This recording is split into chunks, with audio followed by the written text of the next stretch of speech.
আসসালামু আলাইকুম সবাইকে। কেমন আছেন সবাই? আজকে আপনাদের দেখাবো কিভাবে লাউ পাতা দিয়ে ভর্তা বানানো যায়। প্রথমে লাউ পাতাগুলোকে ভালোভাবে পরিষ্কার করে নিব। তারপরে লাউ পাতা কেটে ভালোভাবে ধুয়ে নিব।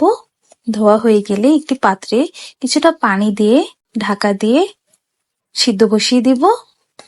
সিদ্ধ হয়ে হয়ে আসলে একটু ভালোভাবে নেড়ে চেড়ে দিব। লাউ পাতায় কোনো পানি থাকতে পারবে না, তাই ছাঁকনির সাহায্যে একটু পানিটা ঝরিয়ে নিলাম। ঝরানো হয়ে গেলে একটা ফ্রাই প্যানে একটু কাঁচামরিচ ভেজে নিব।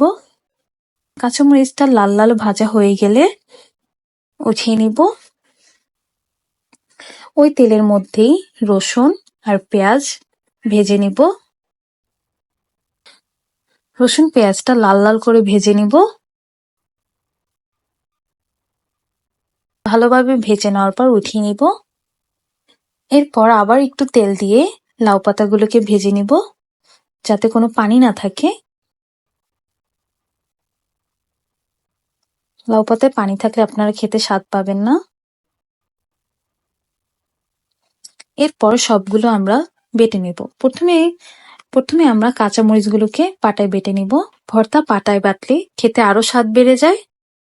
এরপর লাউ পাতাগুলো বেটে নিব।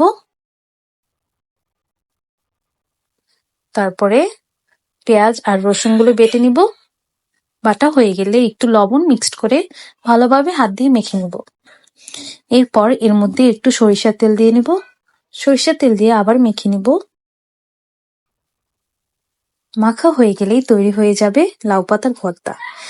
আপনারা সবাই বানিয়ে খেয়ে জানাবেন কেমন হয়। আল্লাহ হাফেজ।